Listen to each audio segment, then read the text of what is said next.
welcome ulit sa JB Condo Decor.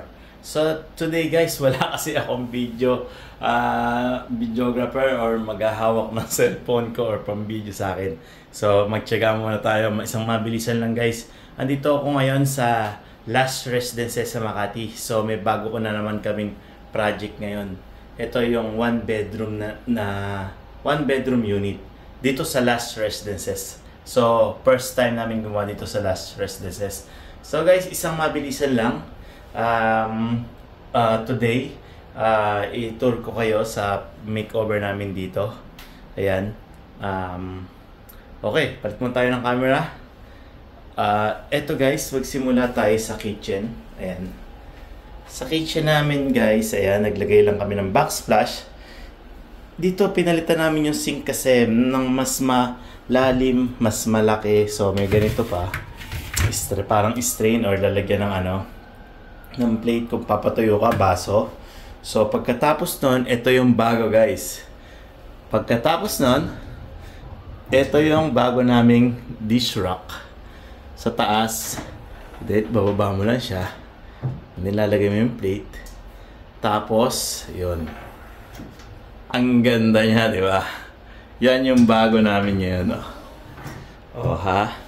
Pagkatapos mong magpatuyo dyan, pwede mo na ilagay dito. And then, yun. Smooth na smooth. So guys, yan. Naglagay tayo ng backsplash. And then, microwave. Gaya ng dati. Rep natin. Tapos, punta tayo guys dito sa CR. CR guys, dito sa Last, medyo maliit yung sink tin niya, lababo. Kaya pinalitan namin. Ayan, and then nilagyan namin dito ng cabinet din. Ayan. Oops, sorry. Ayan, cabinet. Mga soft close naman yan. And then, washing. Tapos, ito yung ginagawa namin ngayon. Yung mirror na may door. Ayan. So, bali mayroon siyang cabinet din and towel rack. Yun, shower heater. And then, naglagay din tayo dyan ng shower glass enclosure. Ayan, oh. Napaka-smooth din yan. Tempered glass. So, yun guys. Punta tayo sa living room. Ayan na. Ang living room natin. Naglagay tayo ulit ng sofa bed. Yan, binagay lang natin yung kulay niya kasi si owner gusto niya yung medyo malinis lang tingnan. Yan. Tapos French mirror, and then naglagay tayo ng clock and shoe rack. Sa shoe rack natin. Yan, oh, ang luwang niyan. Tapos dito sa TV habang nakaupo ka sa sofa, yan, ito naman yung TV niya. Ayan, o. So guys, subscribe kayo JB Condo Decor sa YouTube. So ayan guys, 2-seater. Pwede siya pwede tayo magdagdag ng upuan dyan. Kung mayroong mga 3 or 4, pwede din. Ayan, o, medyo mahaba pa na may lamesa. Tapos yan, may cabinet din. Ayan sa mga cabinet natin. Ayan, o. Tapos meron din tayo dito para shelves din. Pwede din patungan.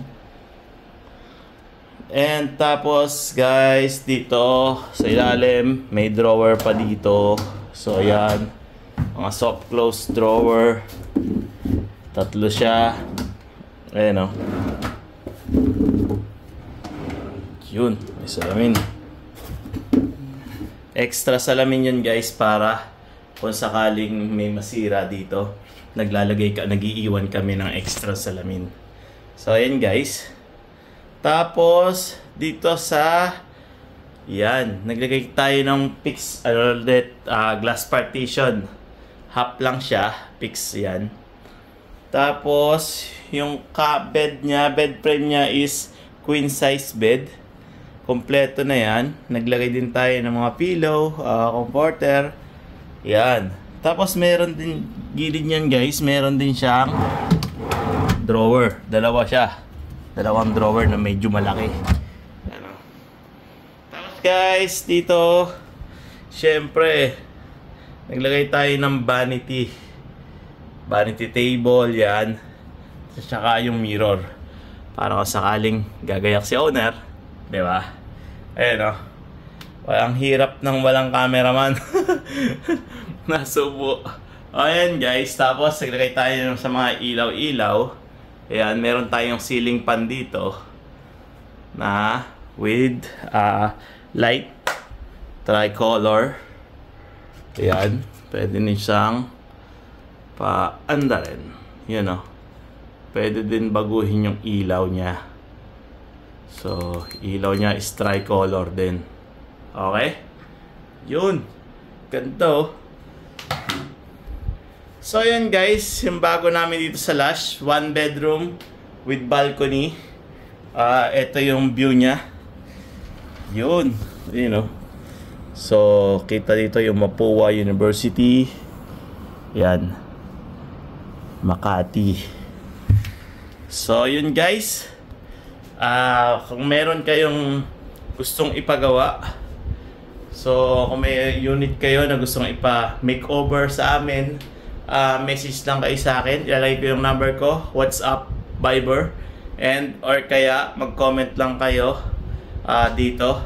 Syempre, huwag niyong kakalimutan, JB Condo Decor. Yan. Yan po yung sa YouTube natin. So guys, maraming salamat. Kita-kita ulit sa next project, and sana yung unit mo na ang next project namin. So guys, thank you ulit. Bye-bye!